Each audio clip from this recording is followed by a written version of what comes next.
остальные все структуры, которые находятся в районе, главе района и собранию, никак не подчиняются. Инфраструктура отстает от развития района. Прокуратура начнет изучать, то есть пока изучает, он строит. Здравствуйте, в эфире «Чегемская правда». Выборный марафон идет полным ходом, и мы, соответственно, продолжаем знакомить вас с кандидатами в депутаты Народного собрания. И сегодня у нас кандидат в депутаты по Ацинскому избирательному округу Руслан Ладария. Руслан, добрый день. Добрый вечер.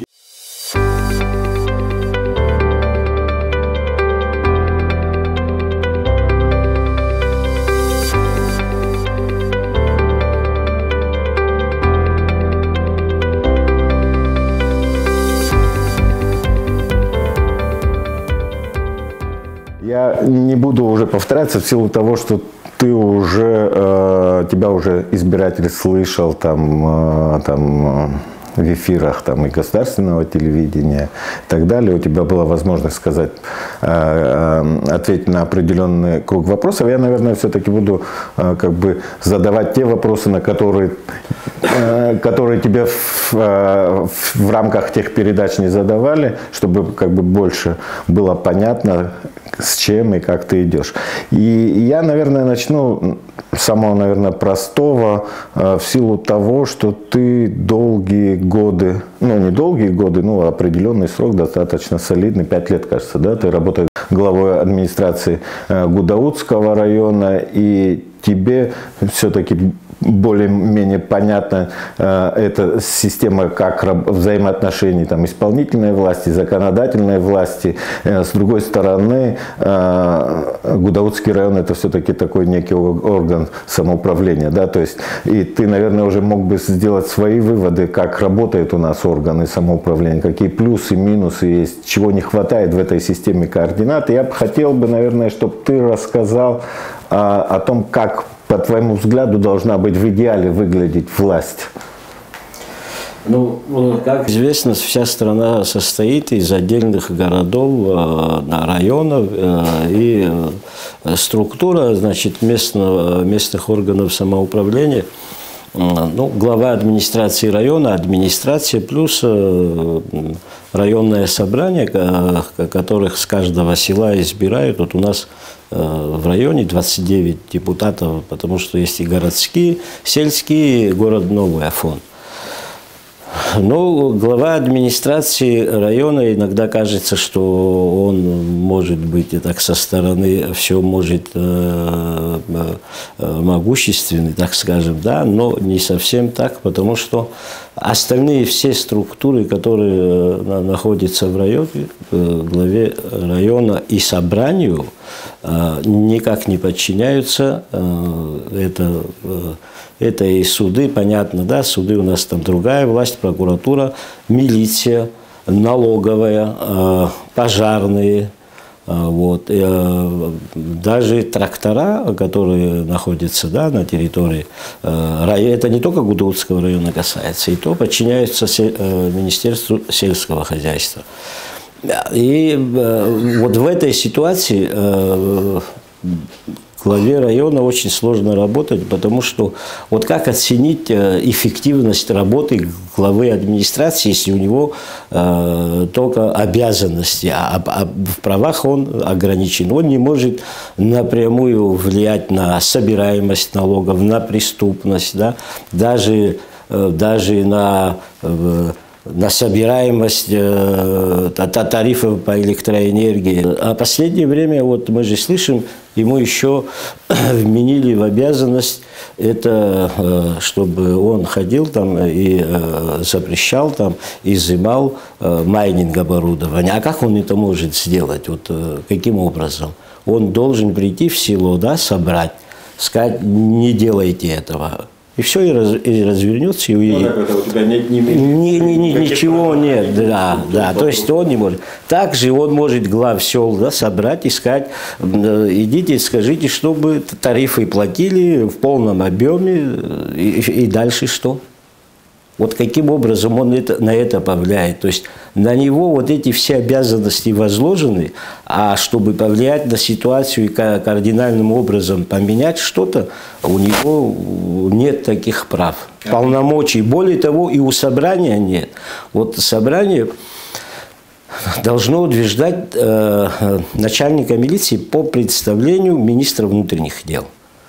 Ну, министр внутренних дел может представить, может и не представить. Если он представит там, в течение 3 месяцев, да, собрание там не хочет видеть этого кандидата, это не значит, что он не работает. Он дальше продолжает работать. То есть вот такие ну, нестыковочки, да, получаются. Я считаю, что вот эти пробелы надо устранить для эффективной работы вообще района. Потому что, я еще раз говорю, страна же состоит из... Как хорошо, эффективно, грамотно будет работать глава района, там, да, и собрание, и все остальные структуры, это же польза всему народу. Вот если коротко, вот так я ответил бы. Более того, могу еще добавить. Вот, бывают такие вещи, что вот идет незаконное строительство. Вот незаконно. Вот напротив администрации человек начнет строить на тротуаре. Глава что может сделать? Он или должен идти физически подраться, да, или пожаловаться в прокуратуру. Прокуратура начнет изучать, то есть это, пока изучает, он строит. То есть вот такие вещи, которые... То есть вы каких-то мер принять, в общем-то, не можете, кроме того, что куда-то пожаловаться? Никак не можем, никак не могут, да. Хорошо.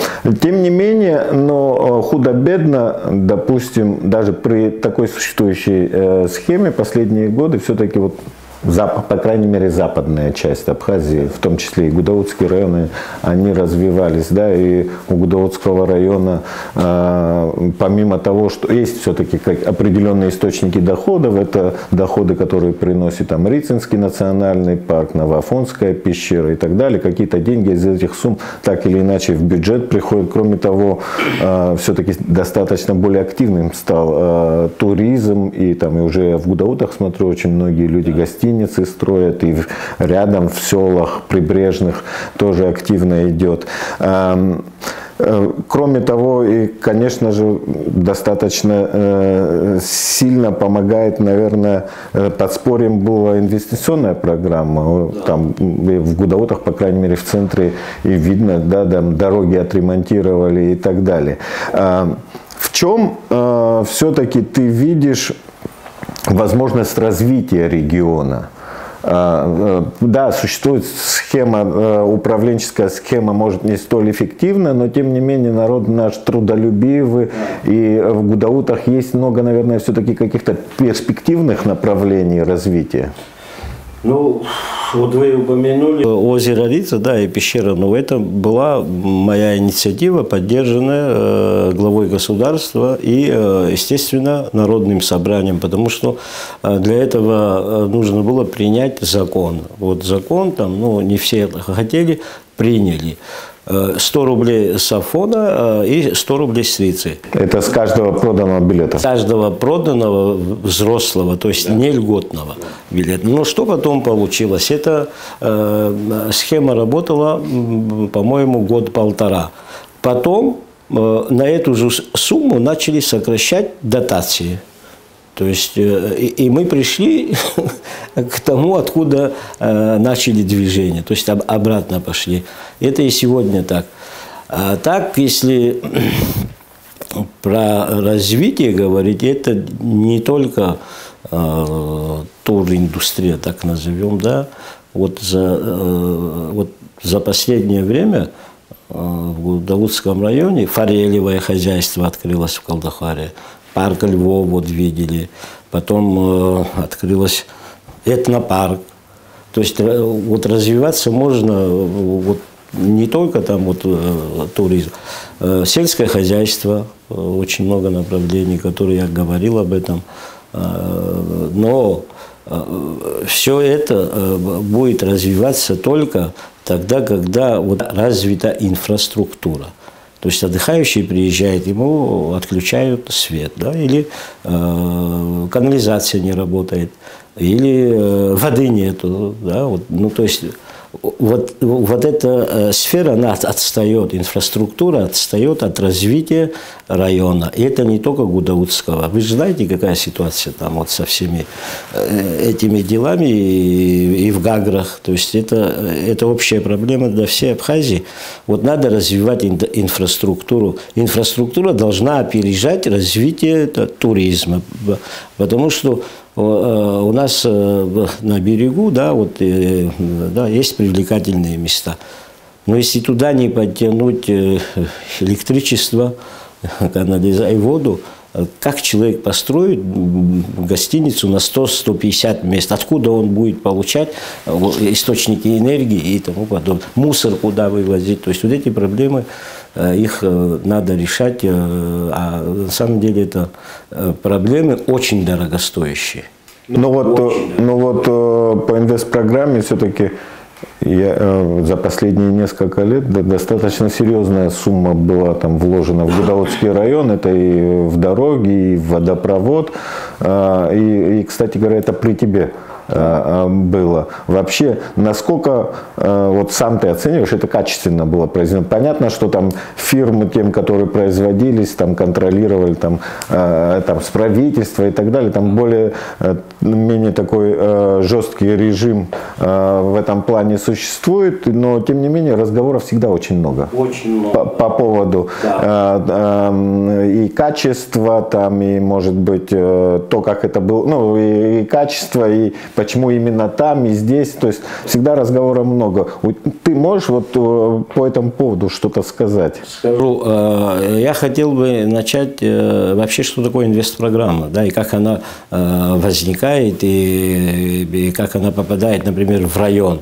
Это перед тем, как формируется программа какая-то там на следующий год, да, все районы начинают представлять то, что необходимо этому району. Кому-то школа нужна, да, кому-то детсад, кому-то вода и тому подобное и так далее. И это все надо обосновать. Это обосновать документально, изучить. И этим занимается не только глава района, а плюс остальные, да, структуры, водоканал, там энергетики и остальные службы. И после этого мы все это представляем в кабинет министров. Там начинается обсуждение. Денег, как всегда, не хватает на всех. Никогда не хватало и не будет хватать.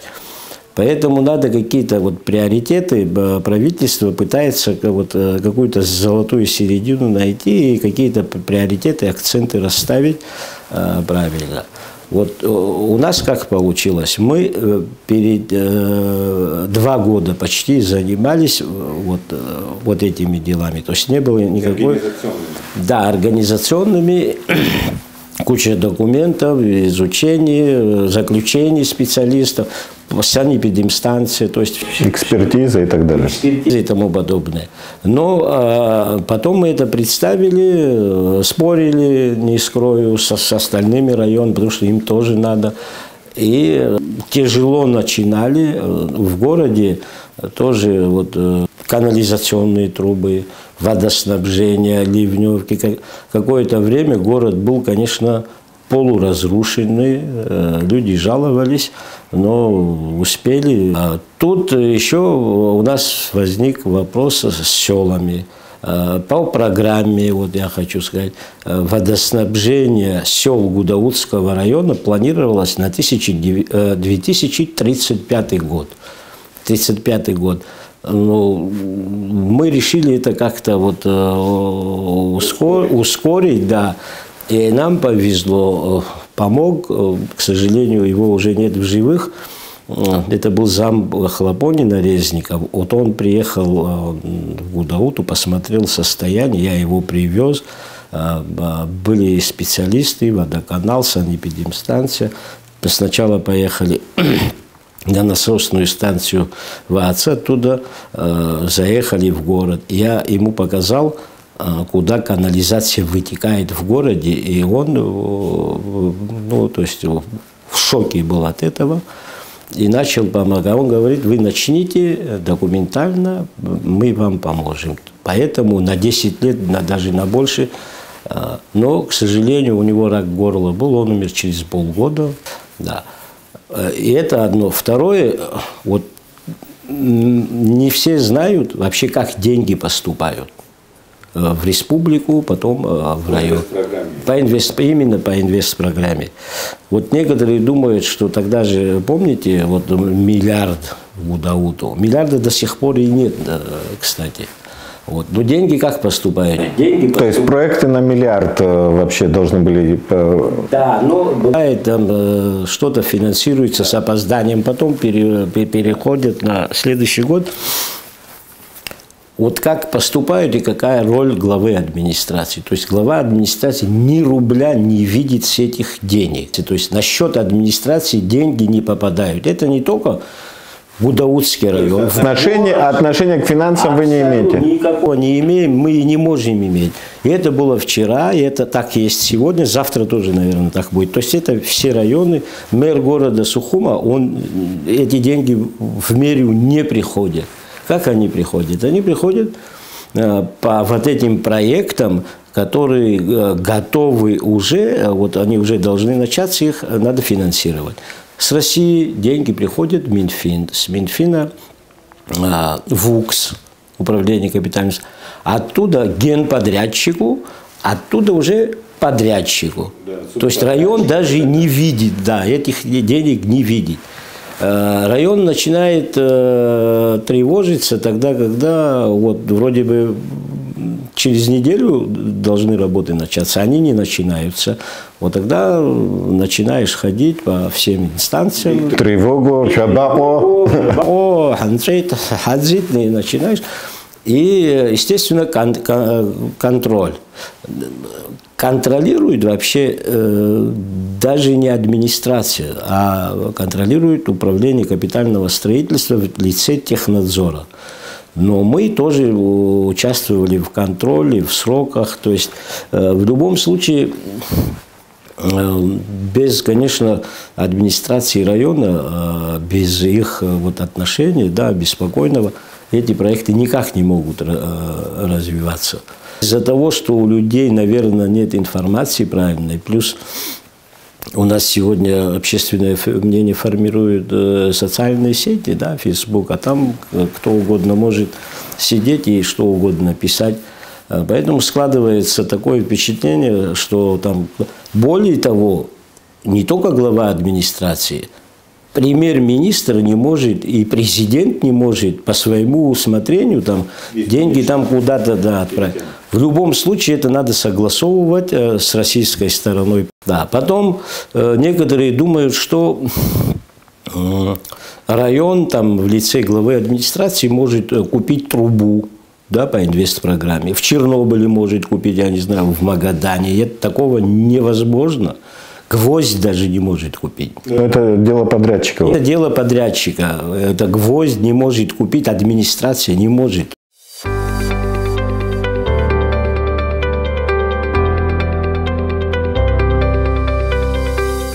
Вот ты был главой администрации, в твоем районе достаточно масштабные работы производились. Качеством работ ты доволен был? Вот, и вообще там при тебе все закончился и проект, или он продолжается? Продолжается, да. Качеством работы в основном, это же не только я, контролирует не только глава администрации. Там санэпидемстанция, я всегда говорю санэпидемстанция, потому что когда канализации и воды касается, это санэпидемстанция – это самый главный орган, даже не глава. То есть, потому что это же здоровье людей касается, да. Мы были удовлетворены, более того, я благодарен подрядчикам, они на свои какие-то, да, вот на прибыль, они много посторонних работ по нашей просьбе делали.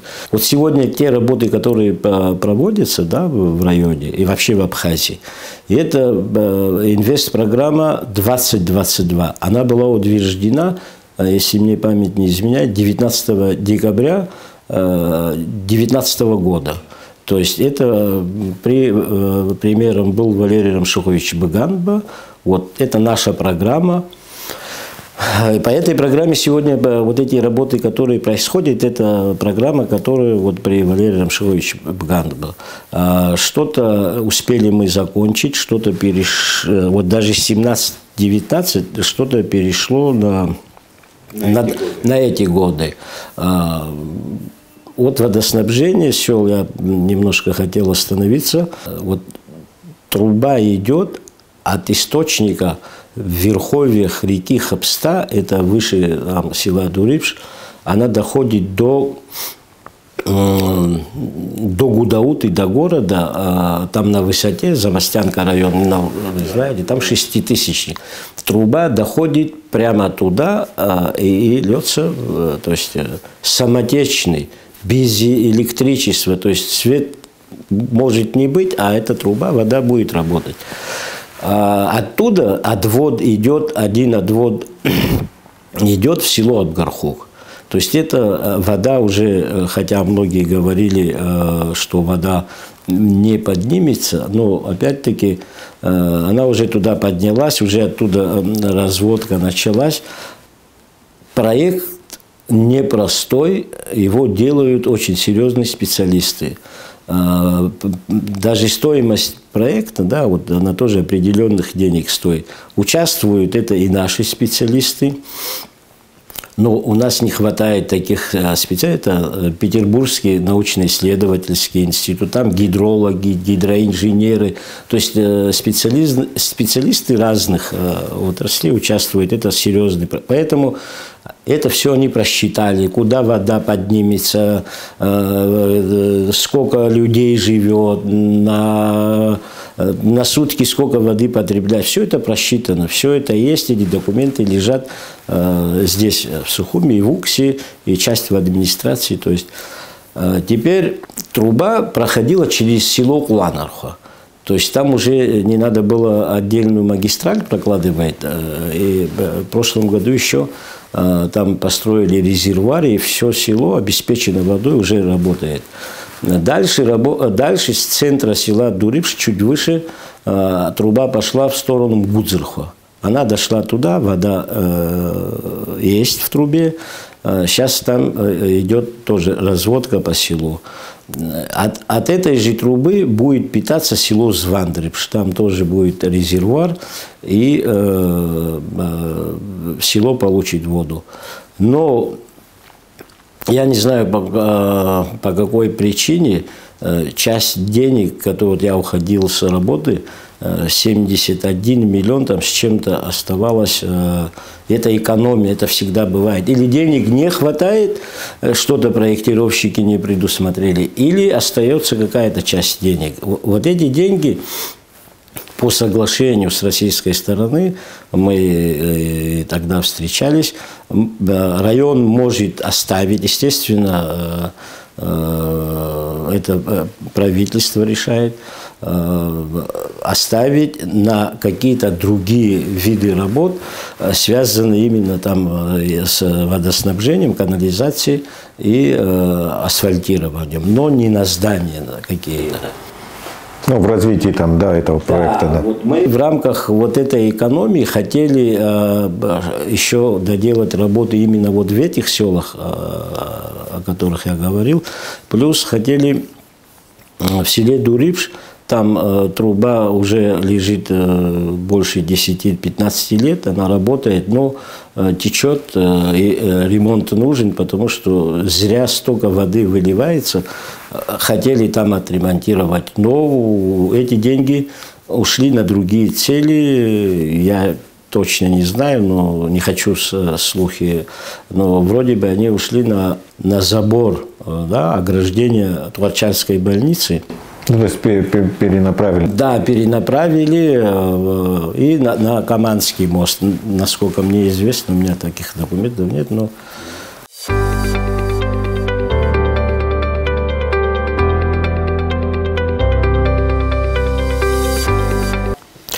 Почему я об этом так подробно, я, наверное, еще и что-то упустил, но почему подробно рассказываю, причем тут парламент, да? Подробно рассказываю, потому что много слухов. Я думаю, это полезно будет не только нам, а и тем людям, которые сегодня работают, да, они то, и сегодня эти слухи ходят, чтобы какая-то ясность была. Почему парламент? Потому что парламент, на самом деле, всегда участвовал, пытался там реагировать и реагировал в формировании даже вот этой программы. Но и у парламента, как известно, есть функции контроля. Вот функции контроля, я думаю, в этом отношении излишними не будут. Вот так я сказал. Я, наверное, все-таки перейду к другой теме. Все-таки ты сейчас баллотируешься по округу, где несколько сел. Там Приморская, Аци, Абгархок, Хачандара, Нцара, Ланархо. То есть там разные села. Там Приморская, там может себя, как бы в силу того, что оно находится там в прибрежной зоне, оно может себя более-менее, и жители этого села как бы чувствовать комфортно. Не все, да. Ну так, относительно. Но там, допустим, отдаленные села, там в особенности там Чандара, Хабла, Коиор, Барт, Тагула Заща, Хайс Гушес, Бойтаха. Гис Вахоп Шозера, Тагула Заща, при Кытакорджа, но проблема Рацоп.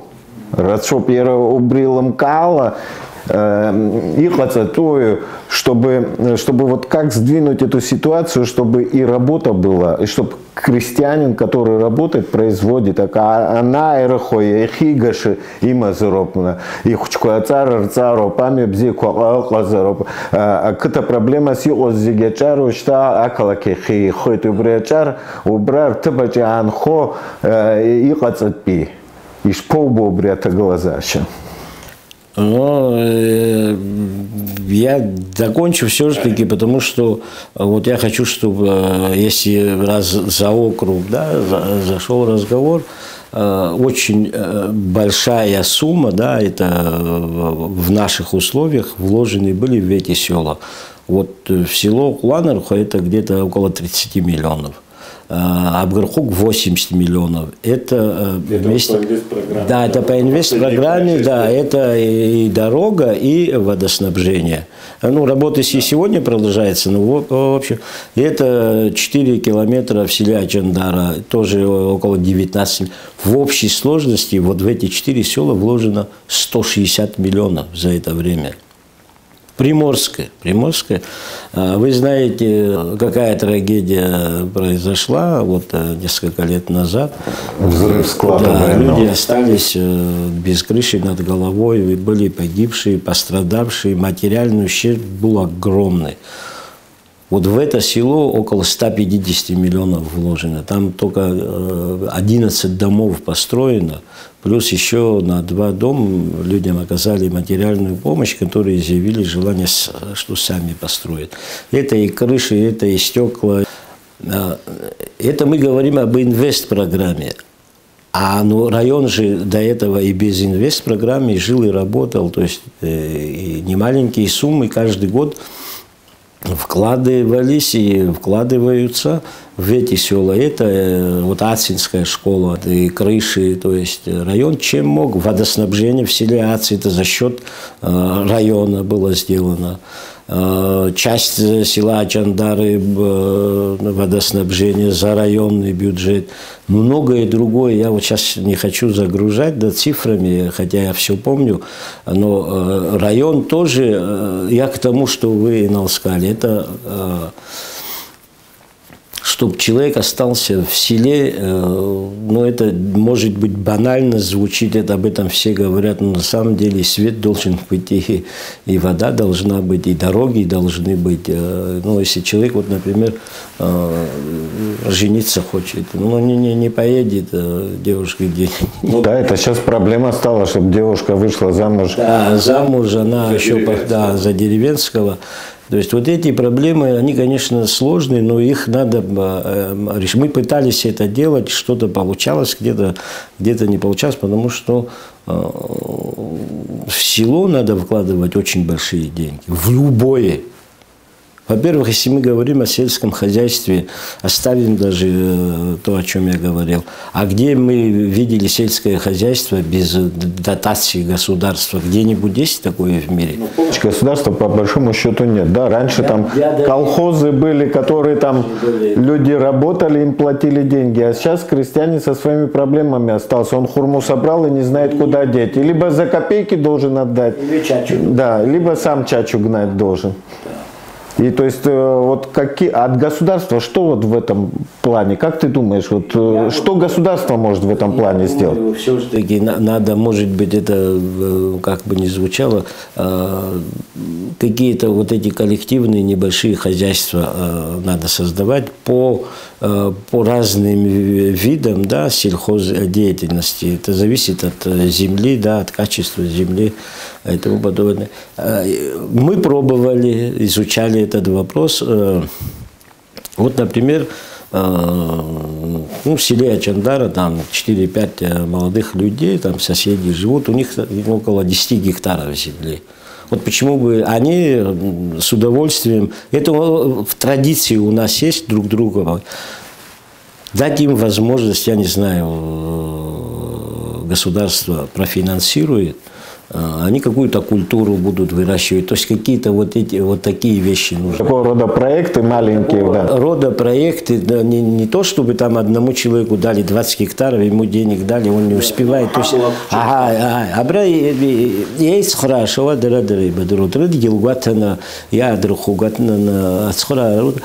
делали и мы это, давали людям небольшие на самом деле деньги. Был результат. Эти деньги они возвращали осенью. То есть вот этот опыт, его можно, но везде нужен научный подход. То есть раньше тоже колхозы... Но это вот как бы индивидуально, как бы вот такой государственной программы под это у нас нет. Надо делать государственную программу, потому что район ни один это не потянет, это невозможно. Наука должна прийти в село, посмотреть, что где произрастает, это первое. Второе, куда потом сбывать. Ну, вот. У нас нет пунктов приема, у нас нет перерабатывающих практически государство обязательно должно это покупать. Ну, возьмет государство на себя продажу, да, урожая. И люди останутся в селе. А у нас села где? Они же не за сотни километров от города. Если дорога хорошая, за 10-15 минут можно и до города доехать, и проблем не будет. Ну, и это тоже не маленькие деньги. Сельское хозяйство уже очень сильно подорожало.